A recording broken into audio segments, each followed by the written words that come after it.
All right. Today we're going to look at some scientific work, research. A lot of the research we've already done, we've already talked about, but today we want to revisit those researches, and we want to look at each one and see what that research teaches us about how the human can grow our intelligence and our ability and our talent. So that's the way we're going to look at that from that perspective, that we can change, the way that we are. Because sometimes, oftentimes, we come to this environment because we have issues at home, things are not going right in other areas of our life. And so when we come here, after all the things that we go through, we really don't feel like we can be successful. And so, we're going to look at some of this research that we've been looking at. We're going to look at it in detail today. Because remember, when we talked about that fixed mindset and we talked about growth mindset, where are we trying to be? Where are we trying to be? Fixed mindset, growth mindset. Growth mindset. Why? Because we're trying to get smarter. We're trying to get smarter. Why else do we want to be growth mindset? Yes? Because sometimes in fixed mindset, because sometimes you don't know the answers, and sometimes you need help from a teacher. Okay. Then the fixed mindset, too, you give up. We don't want to get out of the habit of giving up. We want to get out of the habit of saying things are too hard for us, therefore we can't do them. And we want to change that by saying, hey, this is hard, but I can do it. Okay?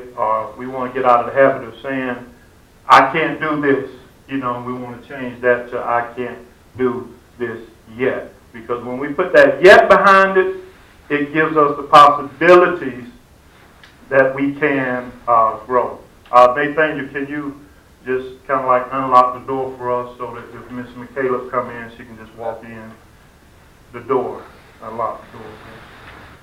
So the first thing I want to tell you guys is that on your paper that I gave you, this is like a guide so that you can follow with me. A researcher is a person who has a question and wants to find the answer. Researchers do studies to answer their questions. So, all researchers do is they study information so that we will be able to know how to come in and teach you guys. Okay? Listen up, LaKayla and Caleb. We discussed this already.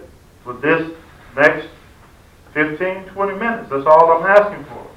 Is I need you to pay attention up here. Okay? That's because I'm here to help you guys. Alright?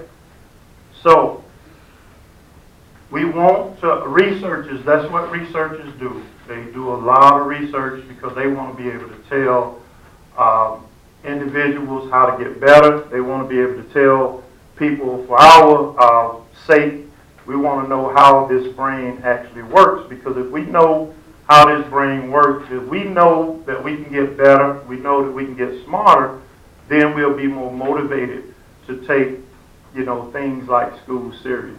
Okay? And we'll take more serious, even areas where we struggle, math, science, and areas like that. We'll take that more serious, okay, when we understand how the brain actually works. So, there's an example in here. You want to find out what time of the year the air is warm. Okay? So this is what a researcher would do. They would, first of all, they'll measure the temperature. You want to find out if it's warmer in April or October.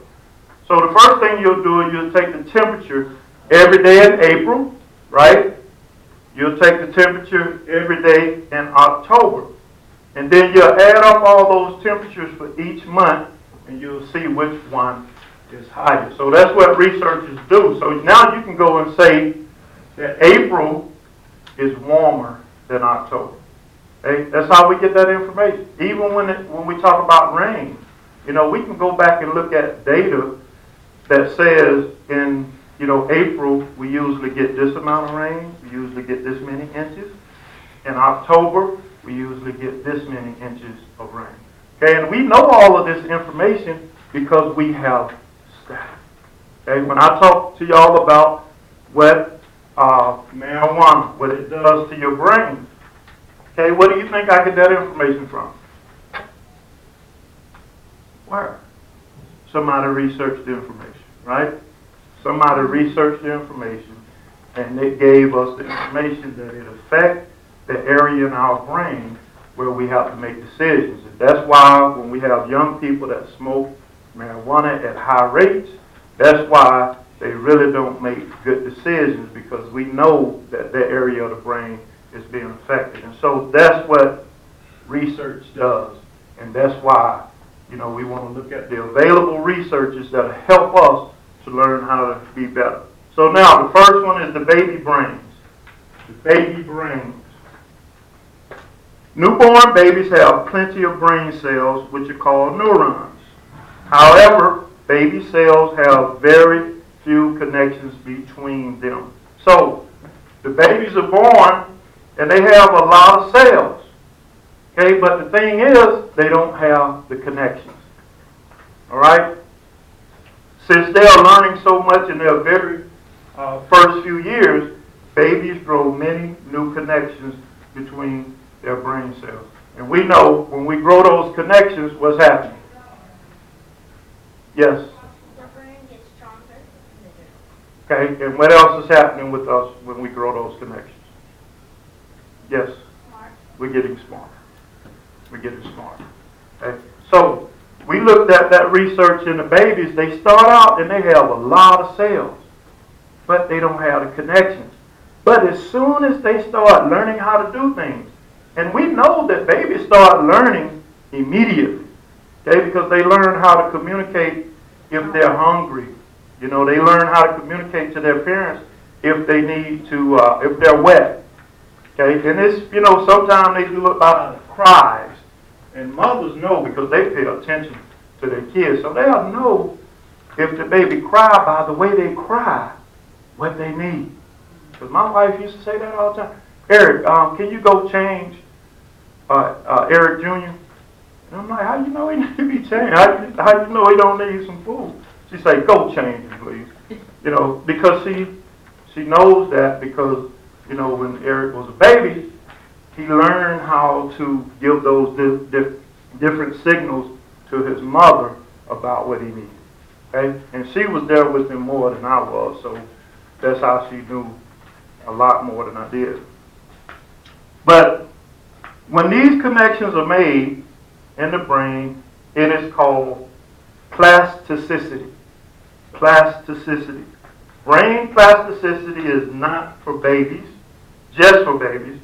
Brain plasticity is a process that allows all people to continue learning for their entire lives. So when these connections happen, we call it brain plasticity. Okay, and this allows everybody to learn, because we remember when we looked at the research with the chimpanzees, right? Did it matter how old they were? No, even some of the oldest chimpanzees had those new connections that were being developed, when they were challenged. Okay, and even with the oldest ones too, if they were in the cage where they were only given food and water and nothing else, no other kind of challenges, then guess what their connection did? It stayed the same as well. Okay, so we learn a lot from when we study babies, because babies are trying to do something. They're trying to get somewhere. They're trying to learn how to walk, because they're tired of seeing their brothers, big brothers like Caleb, running all around, and all they can do is crawl on the ground, So they are motivated. They are motivated to learn how to do something. They're tired of seeing like Caleb going outside, always, climbing up in trees and stuff, and all they can do is look through the windows. So they are motivated to try to learn how to do something. Okay? And then, as they get older, when they start learning how to do stuff, then all of a sudden, Janet's little sister want to do a race, right? And Janet just blows her out. Janet is way ahead of her. So guess what that other motivation is going to be? I want to know how to beat my sister. Okay, so they have a lot of motivation. And so even though they don't have a lot of connections at first, those connections start to multiply because of their motivation to want to get better. All right? Now, something happens between that time and, when we start going to school, sometimes that motivation is not the same, especially when you get to about where you guys are now, 5th grade, because the work starts to get harder, and only the people that develop the growth mindset, those are the ones that can push through and persevere through that hard work and those challenges that we get. Because we've had a lot of times, Caleb, Janet, but Caleb, we've had a lot of times where I've given you some work and you was like, wow, this is too hard. And I know you were thinking in your head, man, we don't do stuff like that here, Mr. Worthing. But that's actually 5th grade stuff. And it's natural for it to be hard for you at first because it's something that you probably haven't seen before. Okay? Anything that we try to do the first time is going to be difficult for us to try. But if we learn how to practice, if we motivate ourselves, and most of the time with little stuff like learning games and learning how to ride a bicycle, we already have that motivation. But with other things like doing math and science, we have to find a way to motivate ourselves to do that. Okay? Because the motivation is not just automatically there because it's not fun. So we have to find a way to motivate ourselves with that. Now, we did the study on the cab drivers as well. What did we find out about the cab drivers? Anybody remember? Yes. The driver? Oh, I know what you're talking about. The driver, the passenger man that was sitting in the back, he said, I will pay you again if you come back again. Okay, not quite, not that one. But what we found out with the cab drivers, you got your hand raised? Okay, go ahead. In like Australia, they have to look at the street names because there's no numbers. Right. It'd be like Piccadilly. Right. So, and because they have to memorize a lot more. Now, in New York and places like that, it's a little easier. But in London, it's a lot more difficult because they don't, necessarily have the numbers. In New York is, 2nd Street, 12th Street, and so it's easy for them to remember. But in London, they don't have it in numbers, so they have to remember a lot of stuff, And so what they found out is that the area of the brain is called the hippocampus. Okay, this is where, in the area in the brain where we remember stuff. It helps us to remember. They found out that in those cab drivers, that area, man, was multiplied way more than just a regular, normal person. Why was it multiplied? Why did they have a lot more connections than just the normal person? It's because they had to memorize stuff. Okay? I remember, and I told y'all this before, Caleb, when before I started teaching, I was in the medical field. Okay, and making a lot more money too, by the way. But I was in the medical field, man, and I missed those big bonuses every month. But I was in the medical field, right? And my job was to take care of people that had oxygen therapy. They had oxygen therapy. So these were people that many of them had smoked for a long time, and we know what cigarette smoke does to our lungs. It destroys our lungs. And so many of them had been smoking for years, and now they need oxygen therapy. Now, not just people that smoke for a long time are not the only ones that need oxygen therapy, but they represent the majority of the cases. But I used to go around, and I had to make sure that these patients were using their oxygen therapy. So I used to count the hours on their machine because they would tell me, Eric, yeah, I've been using my oxygen therapy. But then when I look at the time and the hours on the machine, it says that it's the same hours that it was when I came last month. So I already know they haven't been using the oxygen therapy. And so I say, I just talk to them nice and say, this is very important because the more you use your therapy, the more you're going to be around here to take care of see your grandkids and your great-grandkids and stuff like that. And so my job was to motivate them to take their therapy, okay? So I used to drive.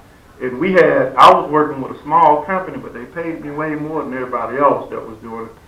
But we had the whole Georgia, so I was driving all over the state of Georgia. But man, back then we didn't have this GPS stuff. It wasn't popular back then. So we had to use these maps. Company bought us these 2 big, thick maps, of the state of Georgia. So I used to go in every morning, and I decided I'm going to see like 4 or 5 people every single day. And I used to make my route to where I'm saving gas and time. And by the time, I do that last stop, I want to be close to the house. So I make my route to where I'm going to go the furthest out first, then I'm going to work my way back toward my house. And so doing that, I had to be good. I had to remember a lot of streets. Man, I was good. I mean, I could sit up there and I can plan out a route in like 10 minutes. Bam, I know where it is. It doesn't matter if it's the first time that I've been to that house or not. I could just map it out because I started thinking, hey, Miss Adams lives like right down the street somewhere in there. So I was able to remember where that last patient that I had that lived in that same area lived, and I was able to calculate that thing and time it just right. Okay? So I can remember stuff. I can go to somebody's house one time and I'll remember it. Because, I'll go, it'll probably be another month before I see them again, but I remember it. Now, a couple of years, I would say 2008 when I started traveling, my guys, we started traveling all over the country to play for Nike and Adidas. We would get to, these towns, man, and we so hooked up on this GPS now that one time I rented a car, but I didn't rent the GPS thing, right? And I had to find out where we were going. I had the hardest time trying to figure out where we were going because guess what? I had been using that GPS for so long. So what had happened was I had one of the best memories ever, like Donald Trump said. He got one of the best memories of all time. So I had one of those too then. But what happened was because I started relying more on the GPS that tells you make a right in a quarter of a mile, make a left, in a quarter of a mile. Your stop is just ahead. The GPS tells us exactly where to go. Okay, and so I was so reliant on that. Guess what? The area of the brain, the hippocampus, where it helps me to remember, is getting weaker because I don't use it as much. Okay, and that's what happens a lot of times when we rely on the internet all the time and not rely on, researching information like going to the library, media center, stuff like that. Sometimes, that area where we were really remembering things, sometimes it gets weaker. And it's like a muscle. When I go for one time I remember not working out for like 3 months. And before that though, man, I was 300 pounds. I was just throwing it away. I could just sit up here now and just throw Caleb 300 pounds before I start. And then I got busy working. And before you know it, it was 3 months and I hadn't been to the gym. Then when I decide to go to the gym again, I go in there and I try to put 300 pounds on the rack. Man, I struggled. I couldn't even get it off the thing. What happened? Because I had not been working out in so long, my muscles started to shrink a little bit and I don't have the same strength that I had even 3 months ago. Okay? And so that's how these things work. If we don't continue to work and challenge ourselves, continue to put forth effort, then we don't get better. We don't. And that's why I get on y'all so much when you give up. That's why I get on you so much this morning when you don't give the effort. Okay, when you just give up because things are getting too difficult for you. That's why I get on you about that. All right? So, the calf drivers, and this is going to be the last one, and we'll pick up on the other one tomorrow. Well, hold on. Let me get to one that y'all really know. Well, we'll do this. Music mastery. Music mastery. How does playing an instrument change your brain? When people learn to play an instrument, they use a special area of the brain to move their fingers. Think about playing a piano. It is not easy to play keys with both hands. Your brain has to work hard to learn to do that. There's an area of the brain called the motor cortex. The motor cortex controls our finger movements. When people learn to play an instrument, their motor cortex grows larger. When we practice, these brain cells, neurons, grow more efficient. So again, the key word is always what? Not efficient. The key word is always, I just said, in order to get better, the key word is what? To get better is the key to that. Okay, yes? Practice. Practice. Practice. That's why we keep saying practice, practice, practice, practice. Okay? Because practice makes perfect. When you do something over and over again, Like you said in the video. raise your hands, please, sir. Go ahead. Say what you're going to say. Like you said in the video. Right. Like I said in the video, practice makes perfect. And that's true.